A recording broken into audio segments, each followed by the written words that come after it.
Thank you so much for having me here. It's a real honor to be here to talk to people that are excited about aviation, that want to work in aviation or work in different ways in aviation. And for me, I'm real excited about being here to be able to do that. I am from California, though, so let me make sure that I adhere to the California Code of Speaking. And that is, I'm required to say this, so let me say it. No dolphin have been harmed in the material you're going to hear today.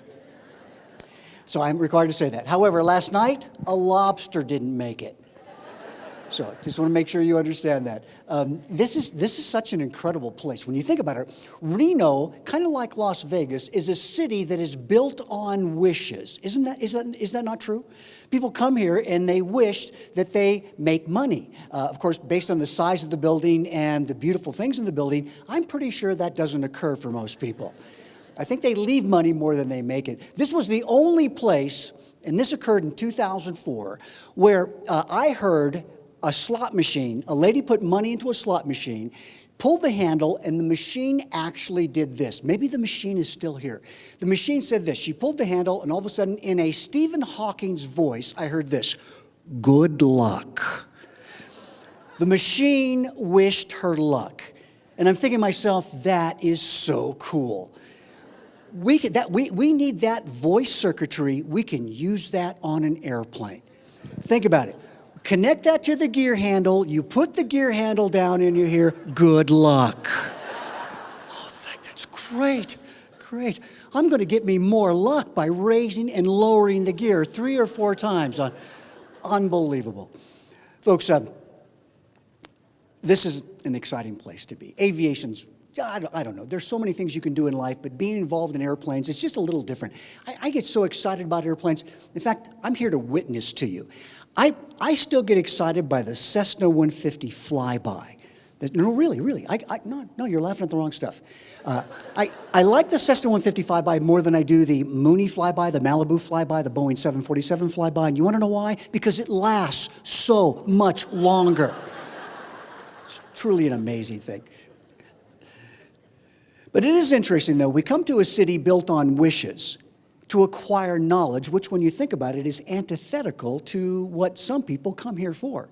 You came here, and you've come here in order to be able to enjoy the experience of all the talented and incredible people that are here to share their experience with you. We have Lieutenant Colonel here. We have, my gosh, we have famous aerobatic people here. We have Dr. Peggy here. We have all these folks here with tremendous experience. And the job that I see for you, and for me whenever I come to these programs, is to partake of the experience they have to offer. And let me leave you with a lesson here on this particular point that my grandfather left me with many, many years ago. My grandfather, I know I talk about him a lot. He was a little Portuguese guy. He wasn't a classically educated man, but he was a very wise man. And let me tell you how he got wise. He got wise by, this is what he did. He called me over. He said, "Hey, come here." My grandfather, a little Portuguese guy, "Come here, come here." Of course, whenever my grandfather called me over, I was always very suspicious because he had this great sense of humor, which normally involved me. And he says, come here. I want you to know something." I said, what is it, Grandpa? I said, "You were adopted." "Oh, no, I was adopted." He said, "Yeah, but they brought you back." "Oh, no, they brought me back." But my grandfather did provide a great deal of wisdom when I was young. And he said this. He said this to me one time. I'll never forget this. He says, "How do you get smart? Do you know how you get smart?" And I said, "Grandpa, I don't know. How do I get smart?" He said, "You have to do 2 things. You have to read a lot of books, and you have to ask a lot of questions." One has to read a lot of books, and one has to ask a lot of questions. You see, that's how you get smart. And if you're not asking a lot of questions here, then you're really missing probably one of the most valuable opportunities you could possibly have. I walked down on the exhibit hall yesterday. I was walking around, and I'll tell you what, I don't see that at any of the number of people here from different companies. I don't normally see that even at these airline job fairs. There are folks down there that are willing and able to talk to you about so many exciting things that you really need to know about. And folks, now is the time to ask questions. But it's not the normal questions that you should be asking. I'm talking about questions like, well, questions perhaps of this caliber. You know, you would ask, "Gee, what are your hiring requirements? What do I have to do to get a job with your company?" But you know, there's actually a more pertinent questions, something that is more meaningful, questions of a different caliber that you should be asking, such as, I would ask this question if I was down there talking to somebody that wanted to hire or that was looking for perhaps future employees. I would say things like, tell me about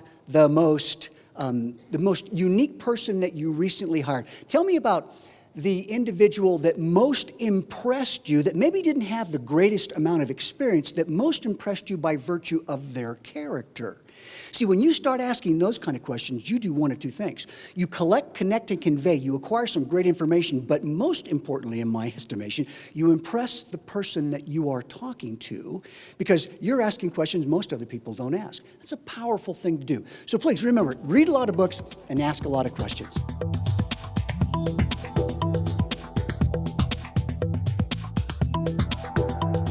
Aero TV is brought to you by... The beauty of the Release 9 system architecture is that you have two fully redundant integrated flight displays. Each has access to all the systems and data. Providing full redundancy and eliminating traditional reversionary modes, Release 9 allows either display to be configured as the PFD. Now your failure modes are much more manageable because you can continue to fly with the same familiar display symbology without the need to relearn composite modes you don't typically fly with. Avidyne's Integra Release 9 is truly the next generation in fully integrated flight deck technology.